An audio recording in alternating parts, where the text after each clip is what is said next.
সাংবাদিক মুন্নিশার ব্যাংক হিসেবে বেতনের বাইরে জমা হয়েছে 134 কোটি টাকা। এর মধ্যে তিনি বিভিন্ন সময় 120 কোটি টাকা তুলেছেন। এখন স্থগিত করা তার ব্যাংক হিসেবে স্থিতি আছে মাত্র 14 কোটি টাকা।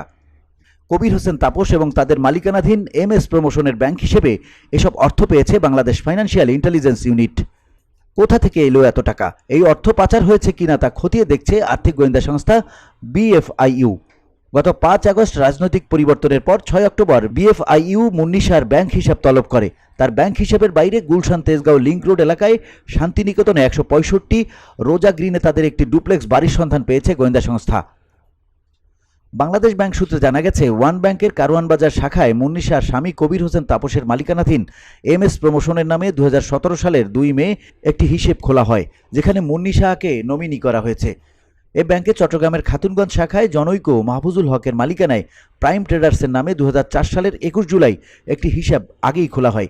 এই দুই প্রতিষ্ঠানের নামে ওয়ান ব্যাংক থেকে 51 কোটি 50 লাখ টাকার ঋণ নেওয়া হয়। ঋণ পরিশোধ না করে বারবার সুদ মওকুফ ও নবায়ন করা হয়। এর মধ্যে 2017 সালেই সুদ মওকুফ করা হয় 25 কোটি 78 লাখ টাকার। প্রতিষ্ঠান দুটির মধ্যে পারস্পরিক ব্যবসায়িক কোনো সম্পর্ক না থাকলেও বিভিন্ন তারিখে হিসেব দুটির মধ্যে বিপুল অঙ্কের অর্থ লেনদেন হয়েছে। 2019 সালের 29 সেপ্টেম্বর আলাদা 3টি চেকের মাধ্যমে এমএস প্রমোশনের হিসেব থেকে প্রাইম ট্রেডার্সের হিসাবে 56,50,000 টাকা স্থানান্তর করা হয়, যা সন্দেহজনক। এই অর্থ পাচার হয়েছে কিনা তা যাচাই করছে আর্থিক গোয়েন্দা সংস্থা বিএফআইইউ। বাংলাদেশ ব্যাংকের অনুসন্ধানে উঠে আসে, ওয়ান ব্যাংক খাতুনগঞ্জ শাখায় প্রাইম ট্রেডার্সের নামে চলতি হিসেব খোলা হয় 2004 সালের 21 জুলাই। প্রতিষ্ঠানটি বিভিন্ন পণ্য আমদানি করে স্থানীয় বাজারে সরবরাহ করে। গ্রাহকের আবেদনের প্রেক্ষিতে 2008 সালের 3 আগস্ট স্থানীয় বাজার থেকে 11,500 টন মটর কেনার জন্য 90 দিন মেয়াদি 26 কোটি 50 লাখ টাকার ঋণ মঞ্জুর করে ওয়ান ব্যাংক। কিন্তু নির্ধারিত সময়ে ঋণ পরিশোধ না হওয়ায় দুবার মেয়াদ বাড়ায় ব্যাংক। তবুও ঋণ পরিশোধ না করায় 2011 সালের জানুয়ারিতে সুদ মওকুফ সহ পুনর্গঠন করা হয়। 2012 সালের জুনে দ্বিতীয়বার এবং 2017 সালের ফেব্রুয়ারিতে তৃতীয়বার ঋণ পুনর্গঠন করে ব্যাংক। তৃতীয় দফা পুনর্গঠনের সময় ব্যাংকটি সুদ মওকুফ করে 25 কোটি 78 লাখ টাকা। এতে 3 মাসের গ্রেস পিরিয়ড সহ 12 বছরের মেয়াদ এবং ভবিষ্যৎ সুদ আদায় বন্ধ রাখা হয়। বাংলাদেশ ব্যাংকের আপত্তির ফলে ঋণটি 6 ধাপে 6 বছরে 13 কোটি 74 লাখ টাকা পরিশোধের সময় দেয় ব্যাংক কর্তৃপক্ষ। গ্রাহক 2019 সাল পর্যন্ত কিস্তি দিলেও 2020 সালের পর আর পরিশোধ করেননি। 2021 সালের 8 কোটি 61 লাখ টাকার ঋণ 39টি সমান কিস্তিতে 2026 সালের আগস্ট পর্যন্ত সময় বাড়ানো হয়।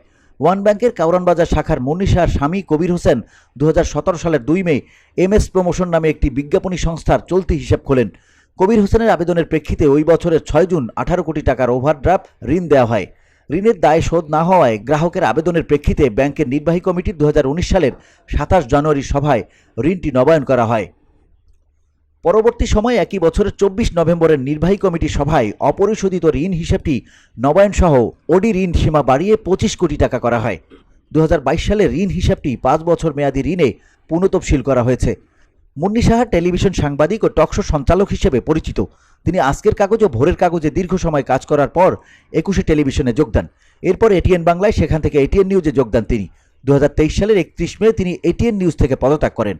পরে 1 টাকার খবর নামে একটি অনলাইন পোর্টালের সম্পাদক হিসেবে জুলাই আগস্টে ছাত্র জনতার আন্দোলনে রাজধানীর যাত্রাবাড়িতে গুলিতে শিক্ষার্থী নাঈম হাওলাদার নিহত হওয়ার ঘটনায় গত 22 আগস্ট যাত্রাবাড়ি থানায় ওই মামলা করেন নিহত শিক্ষার্থীর বাবা কামরুল ইসলাম।